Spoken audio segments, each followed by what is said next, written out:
What is going on, everyone? I'm Tyler Shelton. This is Coffee with a Beauty Reviewer. And today, folks, I'm going to be reviewing the movie Batman Forever. So, let's get started with today's review.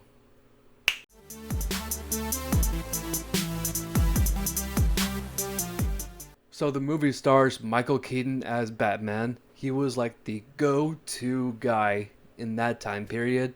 And it also stars Michelle Pfeiffer as Catwoman. And it's got Christopher Walken as Shrek. No. Not that green guy. A different Shrek. So, anyways, this is a movie that was actually the very first PG-13 movie I've ever seen when I was a kid. And I really grew up watching a lot of the Michael Keaton Batman movies. And the way I would see this movie is that both this one and Batman, the one that had the Joker in it with Jack Nicholson, these are the movies that really paved the way for the Batman animated series that also led to Batman the Mask of the Phantasm. So, like these movies, these were like the go-to movies that really defines what uh, has catapulted Batman into something much bigger and much more mainstream because we've really never had a Batman like this before, especially that we've had more kind of like those campy Batman movies and TV shows that was from Adam West. I mean, don't get me wrong, I do like Adam West as Batman. I think he was like the right man at the right time. And that's how I felt about Michael Keaton is that I'm always just kind of like on the fence of either if it's Christian Bale or if it's Michael Keaton to be the best Batman. But like I grew up on these movies. So I might be a little bit more biased towards Michael Keaton a little bit more than Christian Bale, but I was within that same age range that they were aiming for kind of like a little bit more kind of like older children to watch these movies. But then when they came out with Batman Begins and it led to The Dark Knight Rises, I was like that go-to age. So I was in that really good sweet spot to really enjoy both the Keaton movies and the Christian Bale movies. So just the fact that I grew up on this character for such a long time, I really need to tip my hat to Michael Keaton because not only to him but also to Tim Burton because these guys they really like made something fresh, something new for the character. Like this is when we started to get more kind of like that gritty, realistic Batman. But I just really enjoyed how Batman has gone from being a campy character then to become something more of a serious character. But overall, I really do think that Batman Forever is such a good movie. I actually got the chance to just watch it last night with my family, and all I have to say is that there are several moments that it just felt like that this movie is not aging well, especially when it comes down to like the visual effects and the practical effects. I mean, this was a movie that just came in a period where they were still kind of like working on what works and what doesn't, especially when it came to these kind of comic book movies. Who's texting me?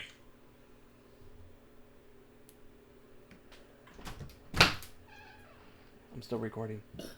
What's up? Buddy. I love you.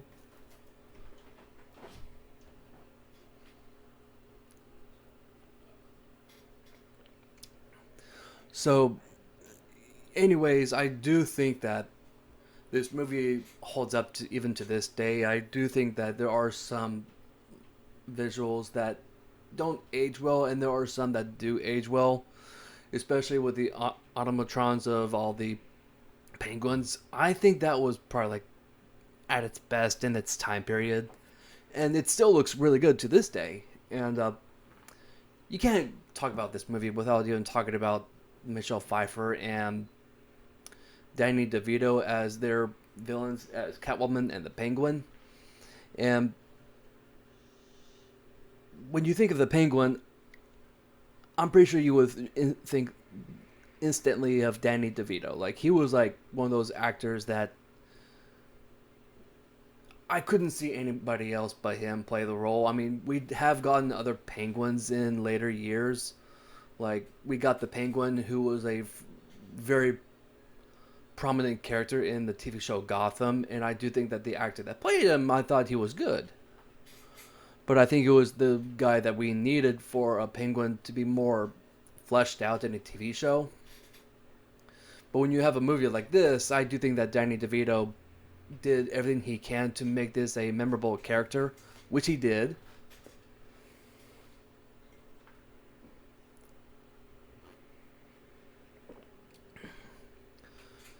So, all I have to say is that this is a fantastic movie. It does have slow moments. It does a little bit to build up to the climactic battle between Batman against Catwoman and against Christopher Walken, the Penguin. Like, it kind of felt like it was you were watching kind of like a 90s video game Batman. If you understand what I mean, it's just that he had to take on the Penguin first, then he had to take on Catwoman next, and then there was maybe it just looked like that maybe you just have to press a couple buttons to dodge the bullets by Christopher Walken. But anyways, when it comes down to the whole story element, I really think they did such a fantastic job, just kind of like fleshing out the characters, especially the Penguin, because he was the centerpiece of the whole story. Like, I just really enjoyed it, just how like you see what he was just like a monster when he was born. That his parents, they were all like, "This is not a baby. This is a monster." They chained him up. They put him in a box, and you see him eat the cat. I'm pretty sure that might have been like a little foreshadowing. Just the fact that he kind of tried doing the same thing to Catwoman and later on in the movie. But they decided to get rid of him, and I just really enjoy stories where they talk about like humility, and I think it's just very important for you to flesh out a villain, because your hero is only as good as the villain, and I think that's very true, because you really can't have a good bad guy without having a good guy. But I just really like it how that, I mean, for sure, like, Penguin is no Joker. Like, he's not like the other side of the coin to Batman, but I would still consider that the Joker is by far the best villain that has ever been made, especially against a hero like Batman. But I just really enjoyed this movie. It's just one of those movies that I just feel so nostalgic for. I might be a little bit biased, like I said before, but overall, this is just a good movie for you to watch if you feel nostalgic, if you want to watch a good Batman movie, and more importantly, is that this will give you the feels of the 90s, because you can definitely see that 90s Tim Burton feel, like what you got from the Batman movie that had Jack Nicholson and just kind of like Edward Scissorhands. You just get that full on Tim Burton feel. That's the good thing about Tim Burton, is that he just has his own distinctive direction. Like, in that time period, he was just the go-to guy to make good Batman movies. And I would love if Tim Burton comes back to direct a Batman movie. Like, I have no issue with that. But I think just now that where Batman is at this point, I think he would need to kind of like adapt to our time period. But I'm pretty sure he can still add his Tim Burton flair, but it would just have to be done more moderately. But overall, this is just a good movie if you feel nostalgic, if you want to watch a Batman movie. This is just absolutely just one of the most defining moments in Batman's lifetime, being in the comic books, in TV shows, movies, video games. And it's just one of those movies that you can't say anything bad about it. You can't say anything bad about Michael Keaton as Batman. You can't say anything bad about Tim Burton. Even the Penguin, Danny DeVito. Like,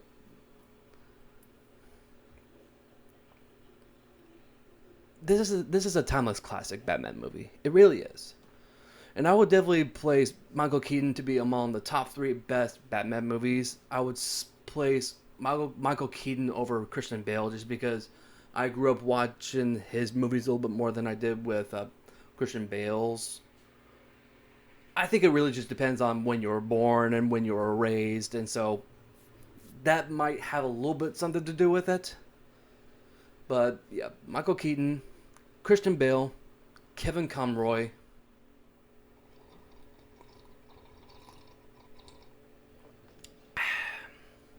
So, after just kind of like going through of this video shoot that I'm doing, I'm accidentally saying that this is Batman Forever, but this is Batman Returns.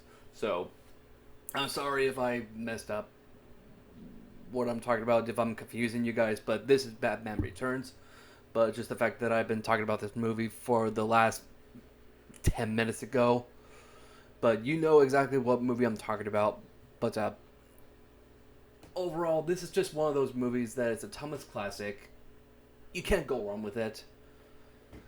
And most importantly is that it really paved the way for a lot more gritty movies to come out, such as like some more Batman movies, The Punisher, Daredevil. Like, back in the 90s, superhero movies, it was really just Batman and Superman. Like, those were like the only go-to movies that we've had in that time period. But now that you look at what superhero movies look like today, you got the likes of like Spider-Man, the Avengers, Iron Man, Captain America, more Batman movies, the DCEU, the MCU. Like, there's just like this limitless amount of movies that these movies have really paved the way towards. So I'm just really glad that I got to be within a generation where I get to enjoy all these comic book movies. So overall, I'm a nerd at heart, and I love this movie. I'm a little bit biased, like I said before, and after just considering what my ranking would be for this movie, I mean, yeah, there are several nitpick moments, such as like that some of the visuals and some of the practical effects, they don't hold up, but there are some that do. But I think it might have a lot to do with the budget that they had for this movie, so I'm pretty sure they had to kind of like balance out on what they wanted to look more realistic and what they are willing to make look like it could be not so good. But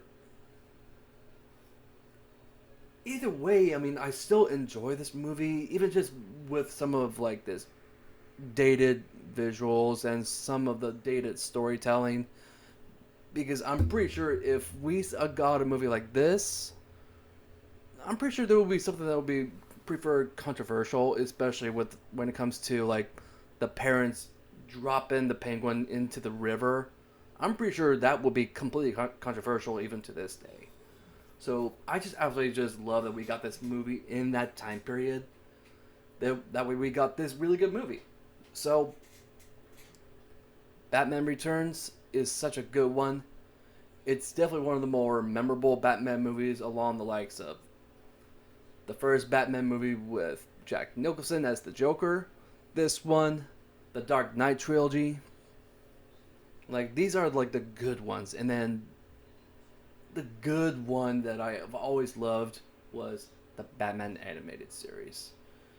And I really do think that these movies, it just totally led to the animated series, because it just made Batman so much more relatable, and you just got some of the best storytelling, even in just one episode. Like, to this day, I would still consider the story about Mr. Freeze, that one is by far the best storytelling just for one episode. So that's my review for Batman Returns. And my rating system for this movie is that I gave it a 8.7. So that was my review for the movie Batman Returns. Thank you so much for watching this video. If you really liked what you saw, please like that button. And if you have not done so, please subscribe to my channel. And if there's another movie that you want me to review, just write it down in the comments section down below. And I will see you guys next time.